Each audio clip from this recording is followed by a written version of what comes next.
Good morning, everybody. Welcome to the May 23rd session of Flowery Passion. Where are we today? Flowery Passion is from the Wulong Mountains, and it's a cliff tea. Yet another one. We started this 6-week session last week with First Light.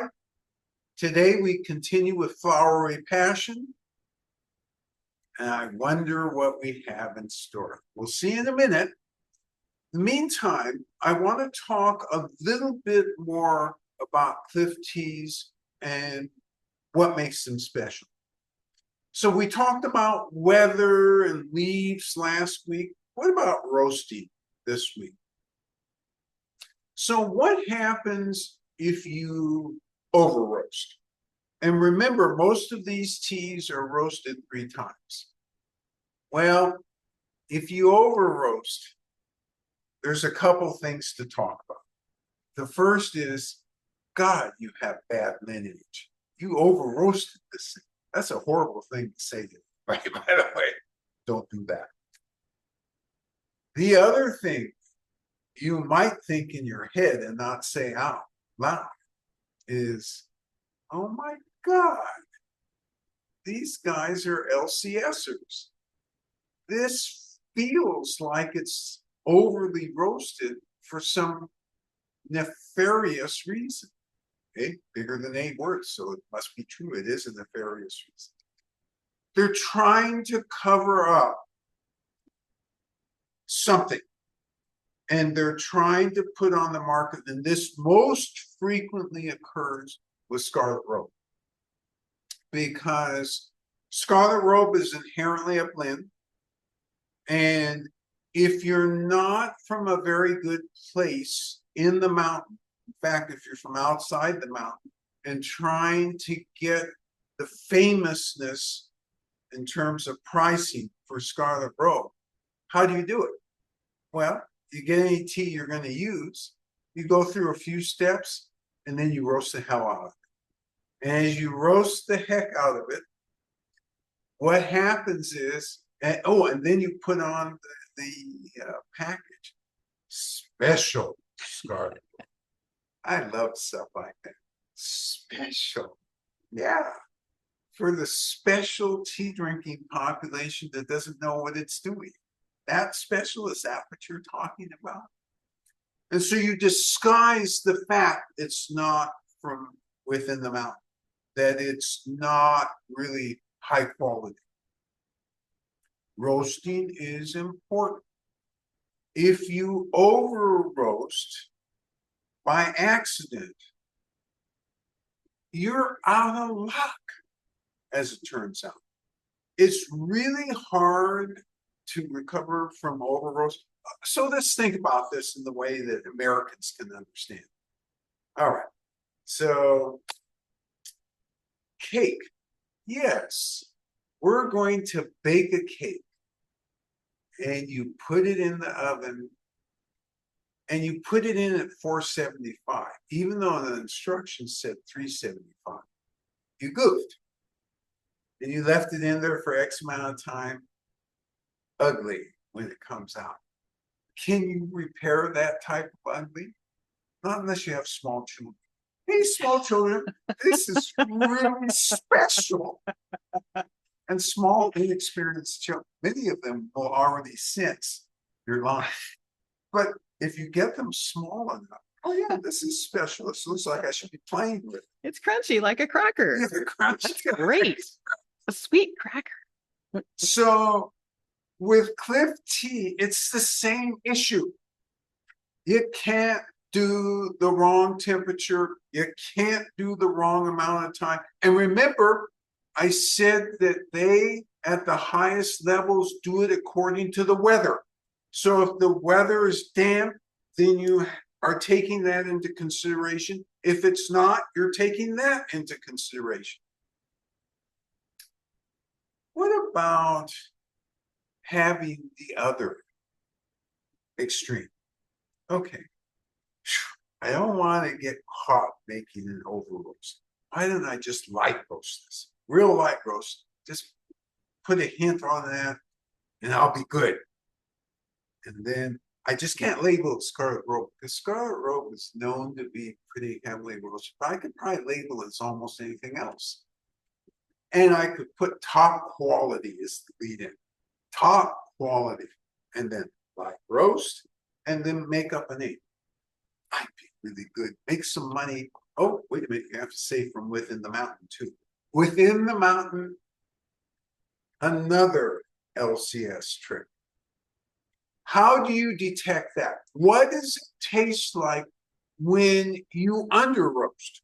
In other words, you don't know what the heck you're doing. You have hints of grassiness. That's not good with a cliff tea. You better have no cliff teas with strong hints of grassiness, because that's not the taste characteristic. You can have light roast cliff teas, and we have outstanding light roast cliff teas in here. You don't have any grassiness. So that's what I really wanted to highlight today. And so as you're drinking this tea today, think about the roast. Think about where it is. Think about last week, first light. What was the roast like on that? And did it interfere with the underlying flavor, or did it enhance the underlying flavor? Roast is a tool. It's supposed to make things better. If it interferes by making an appearance before everybody and not allowing anybody else to speak, or it's just in the background and allowing too many other people to speak, that's bad. That's bad.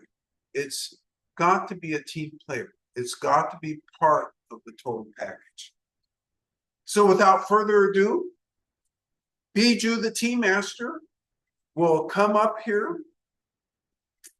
and she won't talk about roasting, but she'll talk about precise brewing. Because remember, last week we talked about you got to have an art process as you're brewing. After all, the farmer went to all the artistic, artisanal trouble to make you something special. You got to continue it and produce something special. Without further ado, Peter. Hi, 早上好. Good morning, everyone. Yeah, we do Yancha. It's from Wulong Mountain. It's called cliff tea, rock tea. We do so flower parsley. Yes. It's my teapot. Oh, that's a beautiful One teapot. cup. Beautiful teapot. This one is also 3 minutes.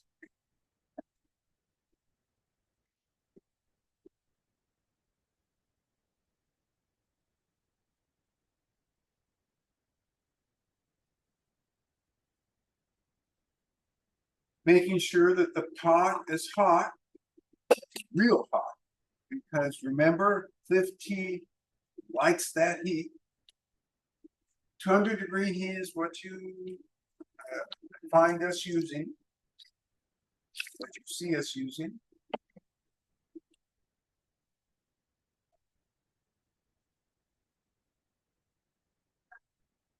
Got the tea leaves prepared.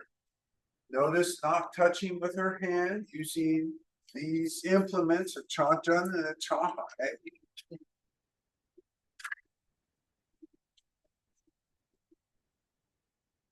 Whoops. Everything in its place. Tea rhythm. I love tea. Always gets me thinking here now. Especially with these teas, because you know you're going to have a treat and you just got to make it right. That's all you have to do. If you make it right, you get the full-on treat.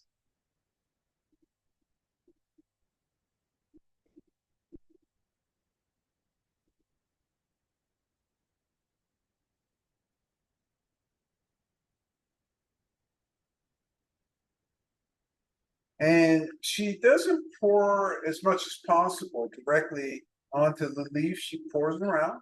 And you notice she always pours out of this kettle. So what's special about this kettle? It's got a spout. And the spout helps you control where that water is going to go. And why is it you don't want to pour directly on the leaves if you can help it? And by the way, let's make this clear. Don't stress out about this, because this is about being present. And if during your course of presentness you have a little general in the house, the little general gets your attention while you're pouring and you pour right on the leaves. Oh no, I've spoiled the whole thing. No, you haven't. There's a difference between 100% and 110%. If you're at 100%, isn't that still an A? 110% is an A plus. Yeah, we all strive for A pluses, but as an understudy, I very rarely get an A plus, but I get a lot of A's because, you know, I'm at that 100%.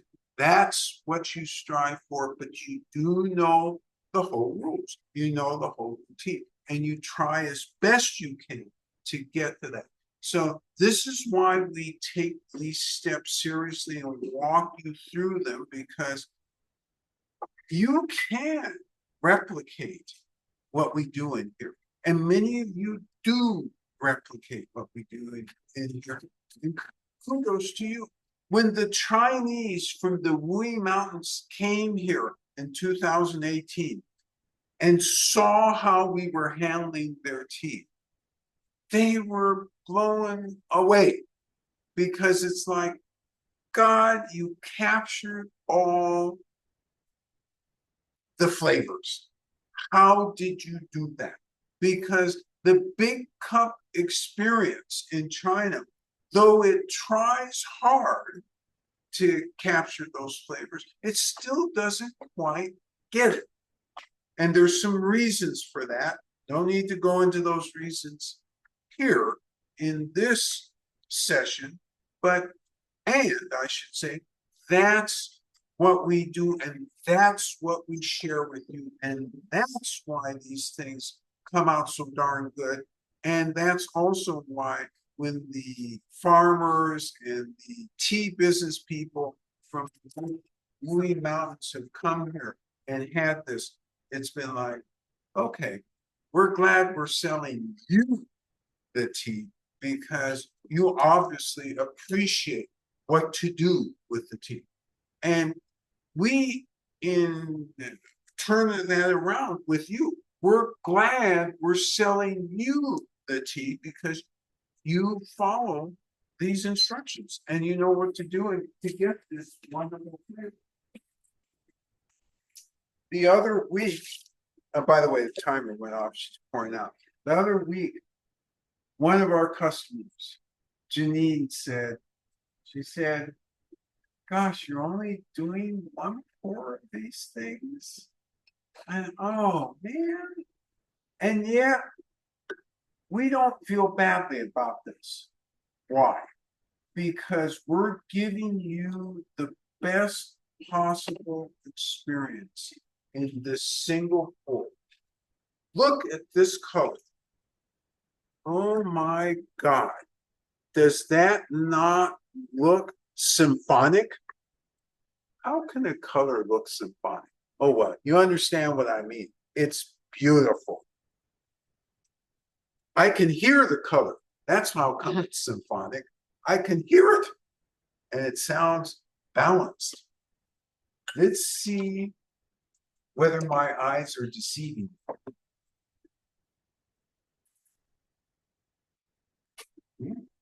Smell good. Smell real good. 200-degree sip, remember, this is very hot.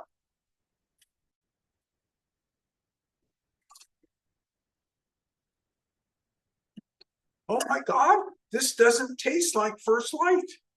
It's not First Light, it's Flowery Passion. And look what they did with the roast on this. Is the roast of this heavier than the roast of First Light?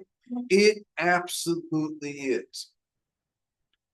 Is it out of balance in this tea? It absolutely is not. The farmer the lineage understood what to do with this and produced this beautiful, beautiful experience.